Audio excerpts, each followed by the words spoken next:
My name is Jeff Prickett. I am a high school principal in McHenry, Illinois, the almost northernmost tip of Illinois, about 20 minutes south of the Wisconsin border. I have had the privilege of being an elementary, middle, and high school principal, and I have been in school administration for about 19 years, about 27, going into my 27th year total of public education. The last four I've spent at the high school level.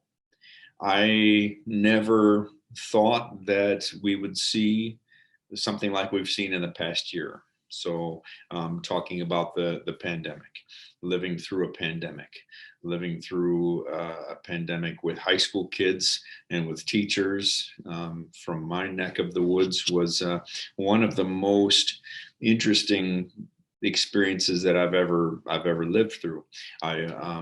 When it first started, it was March of 2020, and we had heard things on the news like everybody else had heard, and then thought, well, hopefully once school closed and our superintendent gathered everybody and told everybody that we had to close, we thought, oh, it'll just be for a few days. I'm sure we'll be back. I'm sure we'll be back, and it'll be soon, and then we can resume our lives as normal.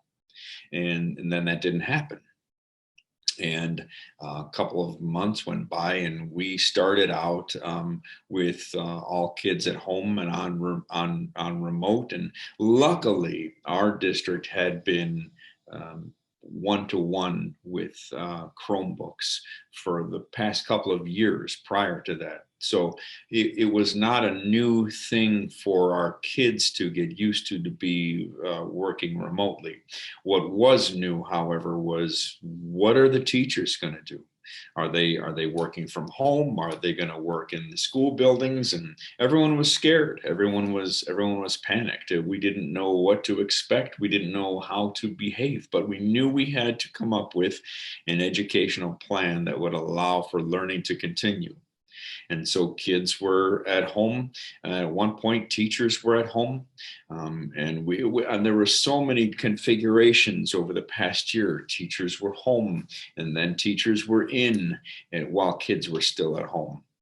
This is before we even tried to go hybrid with having some kids come back into the building. So when all of the students were at home, one of the most eerie things for me to go through was walking down the hallways while teachers were in the building, but no kids. And all the teachers closed their doors. And I would walk past a classroom door and see a teacher sitting much like I am right now in front of a computer with kids on the screen. And they were all obviously learning through on Zoom. And then we had to talk about, well, what if a student doesn't turn on their camera and we can't see them? Do we worry about that? Do we care about that? Yes, we care about that because we want to make sure that that student is there. Otherwise they turn their camera off and who knows if they're sleeping. So that was one of the most eerie things, with teachers in front of screens behind closed classroom doors and no other sounds coming from the hallway. And as a building principal, as an administrator, it was for me, I had to rethink about what it meant to be a principal. What does that mean? And so it's a rethinking of your entire career. How do I do this? How do I be a principal during a pandemic? How do I motivate my kids? How do I motivate my teachers to keep going? And then graduation hit with my seniors who had now lost prom, and we realized that we weren't going to be able to do a graduation in the traditional sense. So for my high school, which is about 700 kids,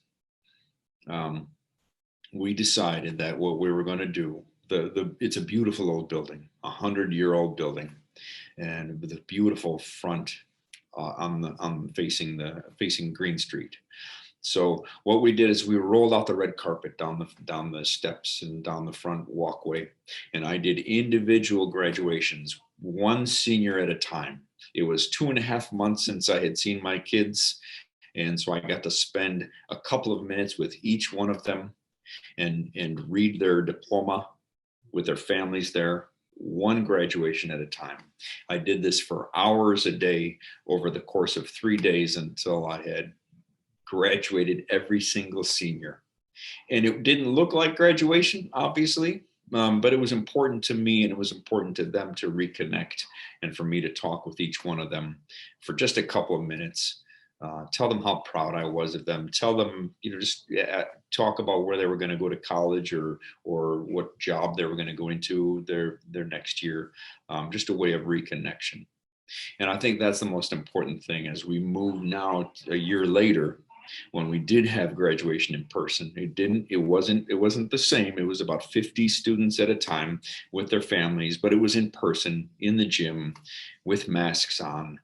And but we had got to be together. So we allowed the students to sign up in groups of 50 so they could graduate with their friends.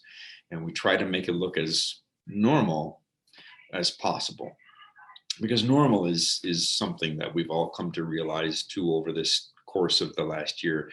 What is normal, and should we go back to what is normal, and should we take a look at some of the things that we've been doing and maybe not do them anymore? Or should we add some things in there? Like we did a senior parade for kids last year, and we'd never done that before, but we thought, well, why can't we do this every year? Why can't we do this every year? Teachers and administrators have had great conversations around grading and assessments. And we thought, well, why do we need to do things the same way?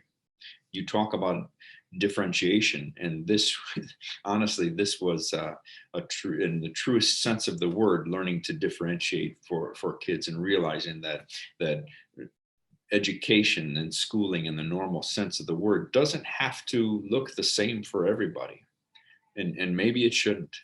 And we showed ourselves that, yes, we can do things differently and it will be okay. And as we start to come back, and in Illinois here, we are in the bridging phase between 4 and 5, and phase 5 means, according to the state of Illinois, that we're fully back and open.